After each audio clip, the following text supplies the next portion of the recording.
Assalamu alaikum everybody. This video is all about Imran Khan again. I have been making lots of videos on Imran Khan and Modi because they are in United Nations. They are in New York for United Nation meetings these days. So they are doing representing their opinions and all that.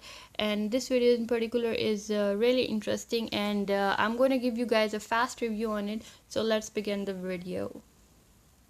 Minister of Pakistan. Bismillah ar-Rahman ar-Rahim. Madam Chairperson, illicit financial flows do affect rich countries, true, but are Okay, maybe the question was regarding that if there is a transaction of money in Western countries, despite the money is coming in the Western countries, how is it impacting them? I guess this is the question. That is why he started about illicit transactions in the Western countries. Let's see what does he say. devastating the developing countries. I do not think people fully realize the impact it is having in causing poverty, in causing death, in causing destruction and human development in the developing world. I'll just give you an example of my country. When I took power, in 10 years, we had corrupt leadership that had taken a total debt that had been accumulated over 60 years was taken up by 4 times in 10 years. And most of the money that was made out of corruption was sent outside, money laundered. And that money that could have been spent on our human beings, on their health and education, if that money was spent in our own country, it would have given employment to people. We've got a young population. That money ended up in foreign bank accounts in Western countries, in properties in Western capitals, in offshore accounts. And we have been trying our best to retrieve that money. Even when we've located properties made out of illegal money in Western capitals, we are finding so many legal lacunas and difficulty in trying to get that money back. And I'm afraid there is a lack of political will in the rich countries. Oh my god, oh my god, oh my god, he just killed Western countries here. Alright, he's totally saying this. He's just sitting in UN. That's why he's not very, he has to use diplomatic words. But let me clarify it here. He's saying that the money developed countries give to developing countries in shape of aid is used in corruption by developing countries. The governments use it they just misuse that money and transfer it back to the Western countries in their bank accounts, and they buy properties there and all that. And this way, it's not a small amount. It's like in billion and trillions of dollars per year. And when that money goes back into the Western countries back in because it's transacted, it's taken back into the bank accounts of the corrupt governments abroad. For example, he's giving the example of Pakistan. That's, for example, when Nawaz Sharif was in government, he took aid from developed countries, which was example some $1 billion.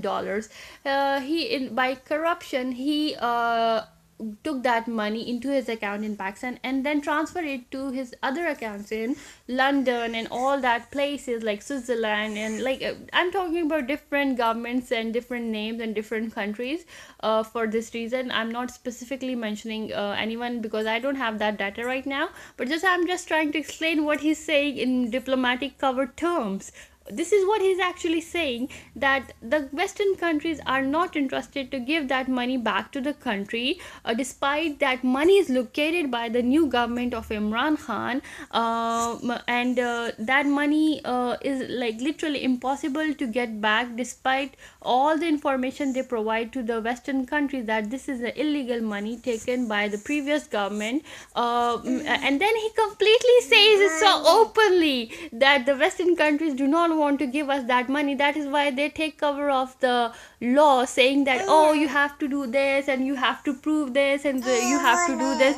Later he's gonna say in this speech that since the developing countries do not have the means, like means in terms of good lawyers and all that stuff, which also need a lot of money, we are finding it really, Pakistan is finding it really difficult to bring in that money back. He's completely blasting the Western countries, saying that they are not having good intentions towards the developing countries, despite they give the aid and all that, like IMF and all those controlled by Western countries give aid. But since they know that the government is already corrupt and they are not going to use the money, and the money is going to end up in Western countries and is going to help them, like this is big money, so every dollar counts, I would say. Why not billions of dollars?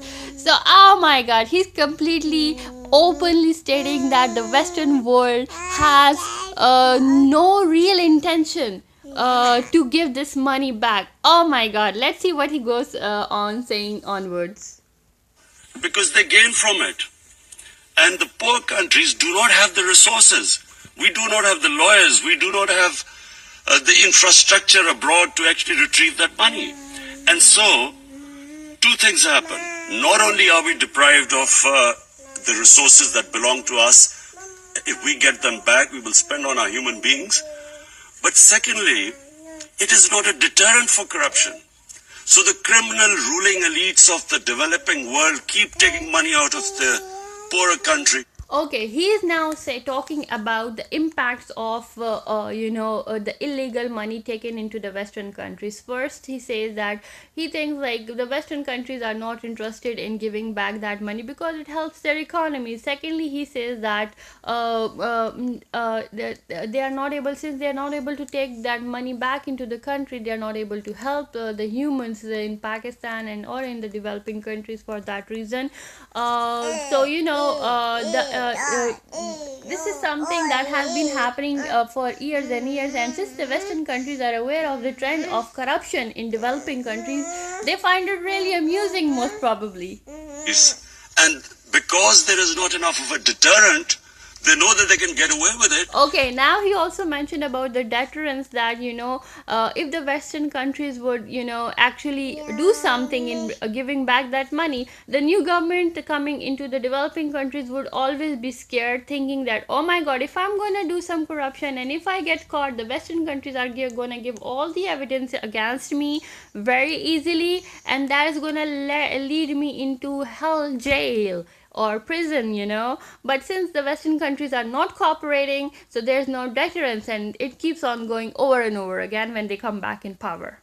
They all end up in these offshore accounts, and these they get these companies, and through companies they buy these expensive properties. So just to conclude, there has to be a political will in the richer countries. No matter what aid that goes from the richer countries to the... Oh my god, I would say that this guy has actually blasted the Western countries once again. In the morning, I posted another video on Islamophobia where he mentioned about the radical Islam term and Islamophobia and the hate speech the West uses against the poor countries and Muslims in particular. And now he's talking about the illegal money sent to the Western countries and how do they benefit. Again, all of these both terms are related to economies of Western countries, how they have actually built their economies is not on their pure efforts of humanity or anything, but rather suppressing the developing countries in name of Islamophobia, terrorism, and now he's talking about illegal money. He has got solid points here. He has stopped talking about Kashmir. I guess he has started to get the feel that he needs another new strategy or something before talking about it in the United Nations Security Council. For now, this is it about his speech in United Nations, this whatever conference it was. I think it was Trustees conference or something. But honestly, I'm amazed by his bravery and openness. Mentioning whatever he said is just amazing. Do subscribe to my channel. Until next time, take care. Bye bye.